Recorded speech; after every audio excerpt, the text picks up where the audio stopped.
Times Square, you're looking live, getting ready for the new year, almost 9 hours away now. We all know when the ball drops. And the lights on the ball provided by Philips Electronics for the 10th anniversary as the official lighting partner of the world-famous Times Square Ball.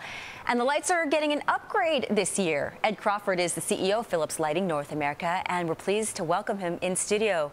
Ed, it's great to see you. Lori, thanks for having us. So it was a little snowy here this morning in New York City. It was. But it seems to have tapered off, so is that a good thing? Would that have made a difference if you had a blizzard on the light bulbs? Well, it certainly would make a difference. Did you bring extra light bulbs? It wouldn't make a difference for the light bulbs. The light bulbs will be fine. In fact, the ball is out 12 months of the year now. It used to be brought in every year, but it stays outside now. So. And you're actually pushing the button to raise the ball. I do. Tonight, it's one of my fun jobs. I get to push the button to make the ball go to the top, and Mayor Bloomberg will push it to make it go down, I think, a little bit later. So this is the thing that's new this year. Philips converted the light source behind the Times Square ball, numerals 2010, from halogen bulbs to LED technology. So explain the difference first between the halogen and the LED bulbs. Sure. I mean, LEDs is really the future of lighting. It stands for light-emitting diodes.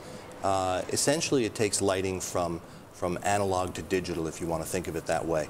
The way we used to create light, halogen technology or incandescent, the standard 60-watt bulb you might have in your home today, all that is a wire that you run electricity through it. It gets hot, it glows, and that makes light. That's a very inefficient way to make light because actually 93% of the energy that goes into that bulb creates heat. That's why 60-watt light bulbs are so hot. Sure. LEDs are much more efficient. They're 80% more efficient than standard incandescent lighting. So how much energy will actually be saved by using these LED bulbs in that Times Square ball? Right. Everybody looks at the effects we create and they see the size of that ball. It's 12 feet in diameter. It's 32,000 LEDs inside that ball. It actually uses less energy than 2 conventional wall ovens you might have in your home. So if you're home cooking New Year's dinner, between your wall oven and your refrigerator, you're probably using more energy than it takes to run that ball. That's a good stat. Now for the end user, what's the difference in price between the old-fashioned bulbs, the halogen bulbs, and these LEDs? Yeah, when we talk about LEDs, I think people tend to see it as this new evolutionary technology. The reality is LEDs are available today. Most of the technology that's in the ball, you could go into your local Home Depot store today and buy essentially the same products that light the letters today. And comparing that product to the product they replace is very difficult to do because you really have to look at it from the total cost of ownership of that product. Has Philips come under some pressure to really push the LED bulb? I know it's now accepted, or you can purchase it for your home basically right in the retail stores because of this green movement that's come to pass over the last couple of years. Yeah, I wouldn't say that we're under pressure to do it. I think we're on the leading edge of doing it. We're trying to push the industry in that way. You know, Philips has been very active in terms of acquisitions over the last few years to really position ourselves in the LED space. Will you do additional acquisitions? I think, you know, we never talk about acquisitions that we might be looking at, but we do believe that the lighting business in the future, you really need to be a broadline player. What I mean by that, a couple of years ago we purchased Lumileds. We make the LED chips all the way through to the final fixtures that you might put into a house or a business. It's very important in this new world of LEDs to be an integrated lighting supplier, and that's really what Philips has positioned ourselves to be. Bottom line, is it accretive to your balance sheet to sell these? Are you doing more sales? Is volume better than the old-fashioned light bulbs? How are you selling them?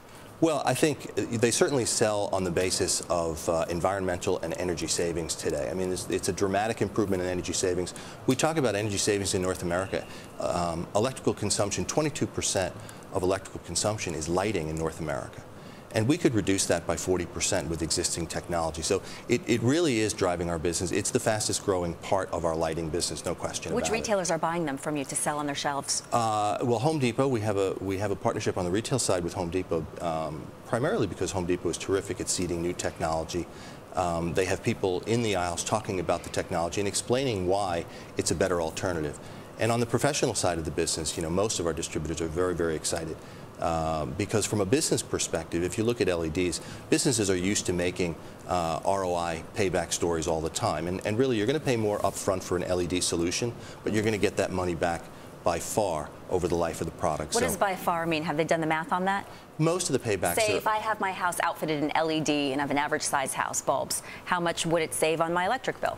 Yeah, it's hard to do from a homeowner's perspective, but from a business perspective, most of the investment in LED technology would be somewhere around a 2-year payback.